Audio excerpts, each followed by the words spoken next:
Welcome to Roadmap to Residency. Hello everyone, I am Abhi. Welcome to our Club 250 Matchmaker sessions. We will be running through some questions with you guys to help you on your journey to a 250. We are currently in our psychiatry module. So here we have, which is the most likely diagnosis for this patient? A 32-year-old woman is brought to, okay,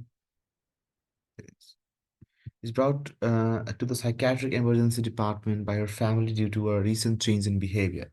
Over the past 2 weeks, she has been sleeping only 3 to 4 hours per night, okay, so decreased need of sleep, engaging in extravagant spending sprees, and exhibiting impulsive behavior such as making impromptu travel plans, okay, without any prior indication.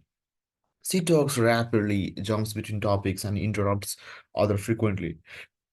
Now, she describes herself as possessing special powers and abilities and appears excessively cheerful, often laughing inappropriately.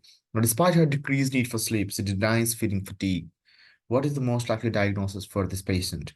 Major depressive disorder, bipolar 1 disorder, bipolar 2 disorder, psychothymic disorder, or generalized anxiety disorder. Now, if you have watched the previous video on bipolar disorder, then you must be able to answer this question. Now, the patient's presentation including decreased need for sleep, extravagant spending, impulsive behaviors, rapid and grandiose speech, excessive cheerfulness, and heightened sociability is indicative of manic episode. In the absence of reported depressive symptoms, this presentation is most consistent with bipolar 1 disorder. Correct answer is bipolar 1 disorder. Now, the other options like major depressive disorder is characterized by one or more major depressive episodes without a history of manic or hypomanic episodes. Bipolar 2 disorder involves at least one major depressive episode and at least one hypomanic episode. Now, the patient's symptoms are more suggestive of a manic episode. Cyclothymic disorder involves recurrent periods of hypomanic symptoms and depressive symptoms that do not meet the criteria for a manic or major depressive episode. The patient's symptoms are more consistent with the manic episode. Generalized anxiety disorder is characterized by excessive worry and restlessness. The patient's symptoms, including impulsivity, rapid speech, and overconfidence, are more indicative of a manic episode.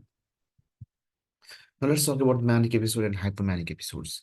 Now this is the text from your first aid. So manic episode means that there is a distinct period of abnormally and persistently elevated, expansive or irritable mood and increased activity or energy, just like our patient. Diagnosis requires marked functional impairment with more than three of the following for more than 1 week or any duration if hospitalization is required. People with mania, okay, they generally show the symptoms of dig fast. Okay, so remember the mnemonic dig fast. Now, for D, we have the distractibility. Okay, they easily get distracted. They jump from topics to topics, like in our patient while talking. Impulsivity, that is seeks pleasure without regard to consequence. Okay, grandiosity. Okay, the patient may be thinking that I am the most beautiful person, or I am above all. I am the superior to all. Okay, this is the feature of grandiosity. And the person may have flight of ideas or racing thoughts. Okay, the person may be thinking that I can change the world or so. This increased goal-directed activity or in a psychomotor agitation.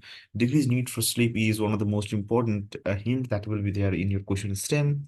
Talkativeness or pressured speech.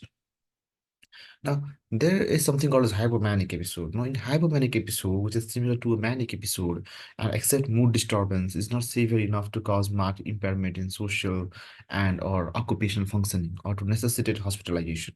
The abnormally increased activity or energy usually is present, and there are no psychotic feature and last for more than 4 consecutive days.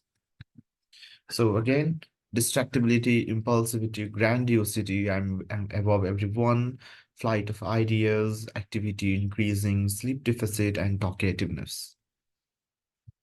Now, these are the DSM-5 criteria for the diagnosis of manic and hypomanic episodes. So manic episodes notably are different elated, expansive or irritable mood and increased activity energy with more than three of the following symptoms lasting for at least 1 week and causing significant distress. So if any of the following more than three symptoms are there present in the patient, or at least three symptoms are present in the patient, then we can diagnose the case as a manic episode according to the DSM-5 criteria. So maybe grandiosity, decreased need for sleep, racing thoughts, pressured speech, activities with potential for painful consequences, increased goal-directed activity, and distractibility. Now we have this is similar to dig fast. Now, if there are more than or equals to three symptoms present in the patient, then we can label it as manic episode. So hypomanic episode is same, but they have symptom for less than equal to 4 week of or less than equal to 4 days of a week. Okay, in 1 week, and in manic episode, the symptoms will be present for at least 1 week.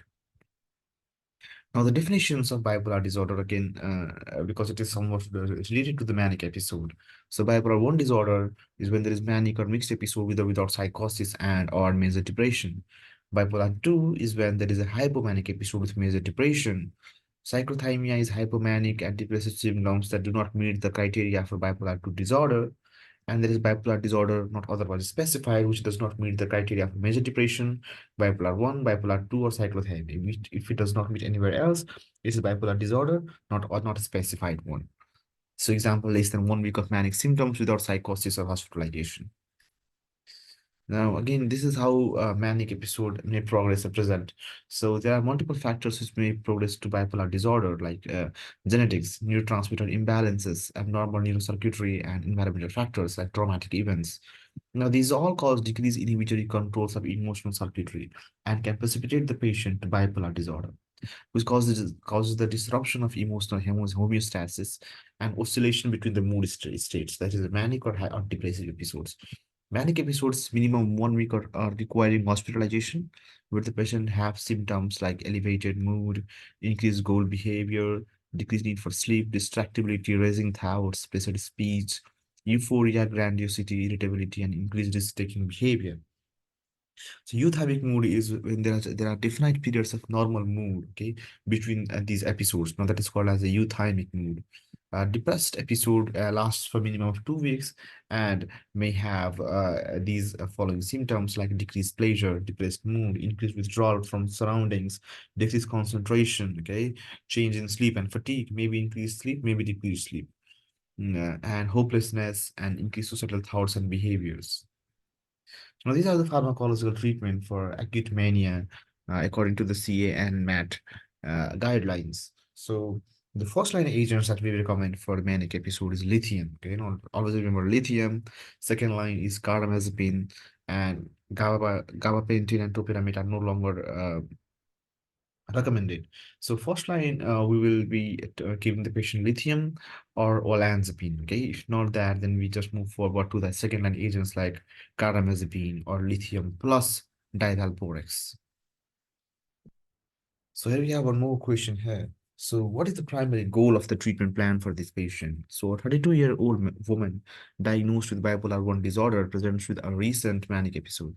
Now she is prescribed lithium as a mood stabilizer, but struggles with medication adherence due to concern about dulled creativity. Now the treatment plan emphasizes the importance of mood stability and includes psychoeducation, cognitive behavior therapy, and family support. The primary goal is to prevent the recurrence of manic and depressive episodes. What is the primary goal for the treatment plan for this patient? And inducing a hypomanic episode, eliminating all mood fluctuations, stabilizing mood and preventing recurrence of manic and depressive episodes, enhancing creativity and euphoria, and achieving immediate sedation. So the primary goal for the treatment, pharmacological treatment for the bipolar patient is to stabilize the mood and preventing recurrence of manic and depressive episodes. Now let's do one more question here. So, what is the first line pharmacological intervention for the acute treatment of mania in this patient? Okay, you don't even need to read the rest of the vignette, but we will read it now. A 36-year-old man is admitted to the psychiatric unit due to acute mania. He presents with elevated mood, grandiosity, decreased need for sleep, rapid speech, and increased goal-directed activity. The patient's symptoms have escalated over the past week, leading to impaired social and occupational functioning. There is no history of substance use, and the patient has no non-medical condition. The treatment team decides to initiate pharmacotherapy to address the acute manic episode. What is the first-line pharmacological intervention for the acute treatment of mania in this patient? Fluoxetine, lithium, lorazepam, sertraline, or olanzapine. So the first line pharmacological intervention for the acute treatment of mania in this patient would be of lithium. Okay, now lithium is the common choice for the acute mania symptoms. Now fluoxetine is a selective serotonin reuptake inhibitor (SSRI), commonly used to treat depression, but is not considered a first-line treatment for acute mania. Lorazepam is a benzodiazepine that may be used to manage acute agitation in bipolar disorder, but is not the first line for treatment of acute mania. Sertraline, again, SSRI, not the first line. Olanzapine is an atypical antipsychotic and is often used as first line agent for the acute treatment of mania. Thank you for watching. Keep studying hard.